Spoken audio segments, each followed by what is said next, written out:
Assalamualaikum warahmatullahi wabarakatuh. Perkenalkan, nama saya Jannatu Firdausia, NIM 080 dari kelas 3C. Pada kesempatan kali ini saya akan membuat video terkait materi tentang OSI layar.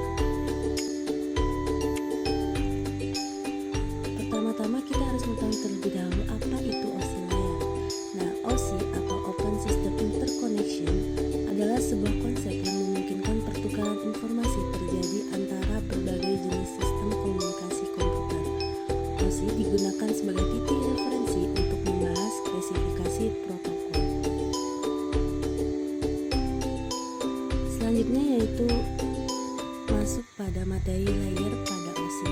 Nah, di sini ada 7 layer pada OSI. Yang pertama, yang layer ke-7 yaitu application, layer ke-6 yaitu presentation, layer ke-5 yaitu session, layer ke-4 transport, layer ke-3 network, layer ke-2 data link, dan layer pertama yaitu bicycle.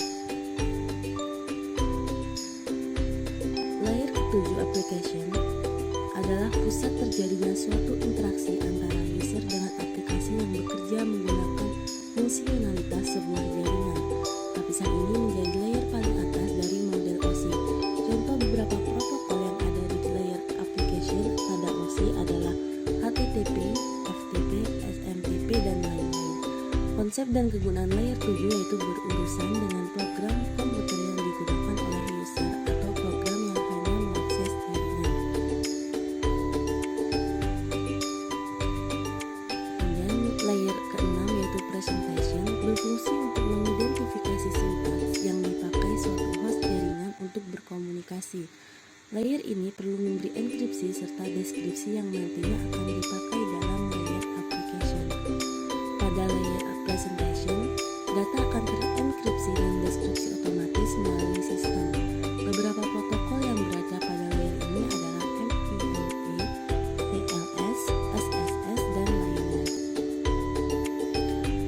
Kemudian layer 5 yaitu session memiliki fungsi untuk mengendalikan dialog maupun melakukan pengelolaan terhadap koneksi suatu komputer. Bahkan layer ini juga bisa melakukan pemutusan koneksi internet pada suatu komputer. Bagaimana memulai, mengontrol, dan mengakhiri suatu komunikasi.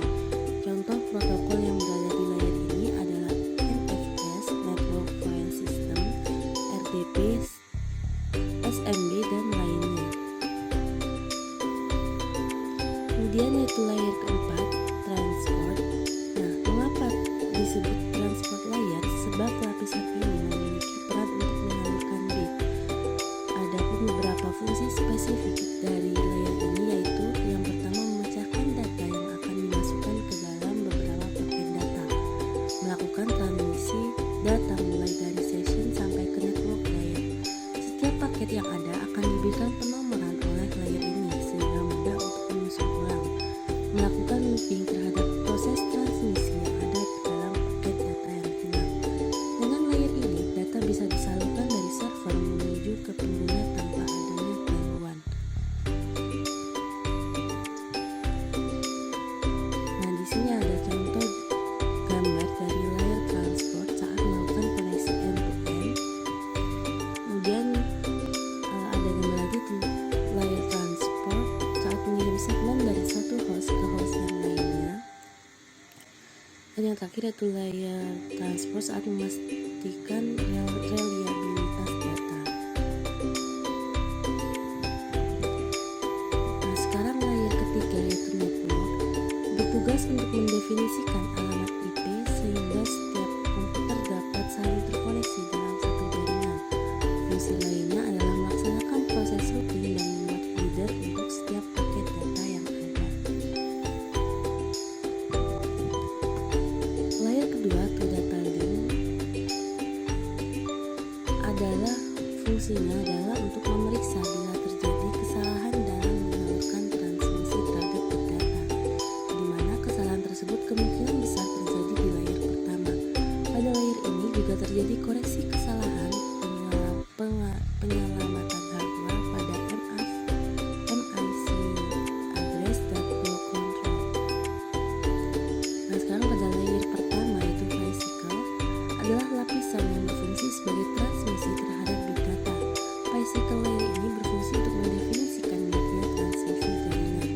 metode pensinyalan, dan lain-lainnya. Jenis sinyal yang dipakai pun tidak sembarangan sehingga memungkinkan penerimaan sinyal dengan baik. Jenis sinyalnya pun harus didukung media fisik, misal kabel, infrared, cahaya biasa, frekuensi radio, dan tegangan listrik. Setelah layar ini menyelesaikan tugasnya, maka akan diteruskan ke layar kedua. Baik, mungkin cukup sekian dari saya. Kurang lebihnya mohon maaf.